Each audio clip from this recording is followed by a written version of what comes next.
Hello friends, आपका मेरे YouTube channel English with master ji में आपका स्वागत है।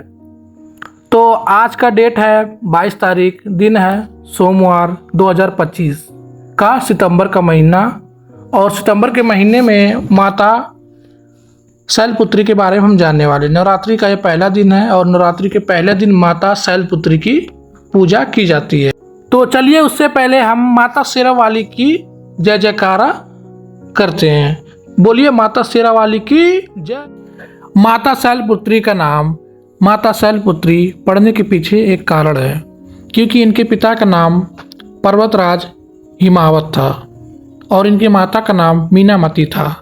तो इनके पिता पर्वत के राजा थे, इसी वजह से इनका नाम शैलपुत्री पड़ा। शैल मतलब पर्वत, पुत्री मतलब पुत्री, मतलब ये पर्वत की पुत्री हैं। तो इसी वजह से इनको शैलपुत्री नाम कहा जाता है, क्योंकि इनके पिता पर्वतराज थे। माता सती का यह जन्म पुनर्जन्म था, क्योंकि इनका शिव से मिलन नहीं हो पाया था किसी कारण। तो माता शैलपुत्री ने पुनः जन्म लिया था ताकि शिव जी से मेल हो सके। माता शैलपुत्री का पूर्व जन्म नाम माता सती था।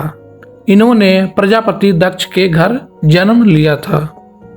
माता सती जैसे जैसे समय के साथ बड़ी होती गईं, उनका शिव के प्रति प्रेम बढ़ने लगा। उन्होंने अपनी आस्था और प्रेम से शिव जी को प्रसन्न कर लिया और शिव जी से विवाह रचा ली।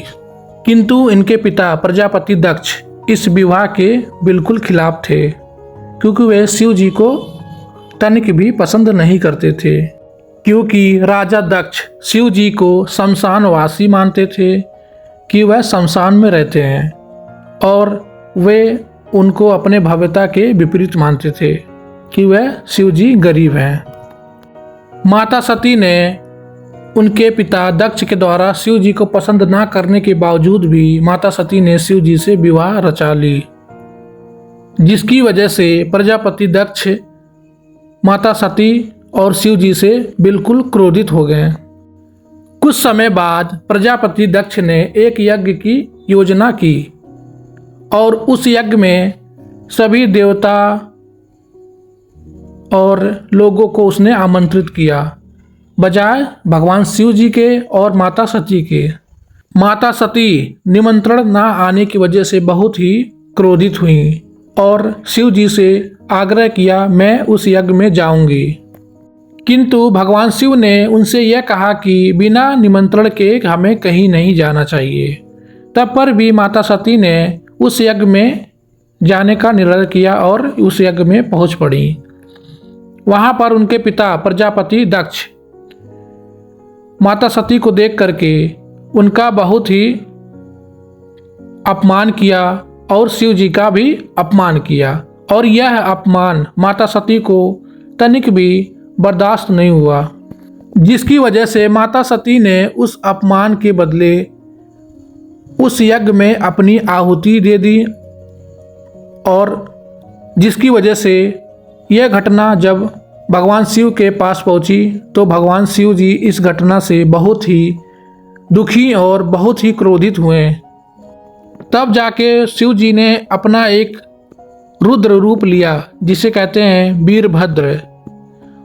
और वीरभद्र ने उस यज्ञ में पहुंच करके प्रजापति दक्ष का सिर काट दिया, प्रजापति दक्ष का सिर छिन्न कर दिया। और कुछ समय बाद देवी देवताओं के आग्रह करने पर भगवान शिव जी फिर से प्रजापति दक्ष के सिर को बकरी के सिर से जोड़ देते हैं।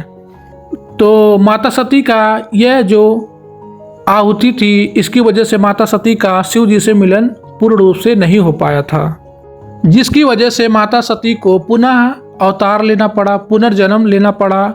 और उस पुनर्जन्म में उन्होंने हिमालय के राजा पर्वतराज के घर जन्म लिया और उनका नाम माता शैलपुत्री पड़ा। इसी वजह से नवरात्र के पहले दिन हम क्या करते हैं, माता सती की पूजा करते हैं, आराधना करते हैं, उन्हें घी चढ़ाते हैं और अपने अच्छे स्वास्थ्य और समृद्धि की कामना करते हैं।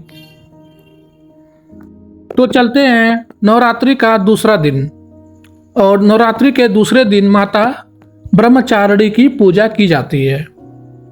और माता ब्रह्मचारिणी का नाम ब्रह्मचारिणी इसलिए बोला जाता है क्योंकि उन्हें तपस्या करना अत्यधिक प्रिय था। वे पहाड़ों पर, जंगलों पर क्या करती थी? तपस्या करती थी।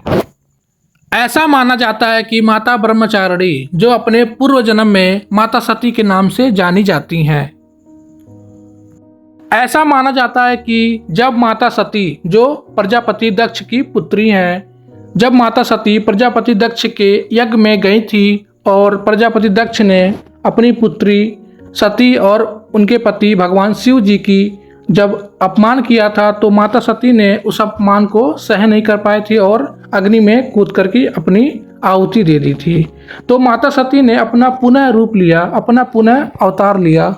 ऐसा माना जाता है कि जब माता सती ने अपना पुनः जन्म लिया तो उनका पुनः जन्म में जो नाम था माता पार्वती था। माता सती का पुनः जन्म माता पार्वती के रूप में हुआ और माता पार्वती का जन्म पर्वतराज, पर्वतों के राजा हिमावत के घर हुआ था।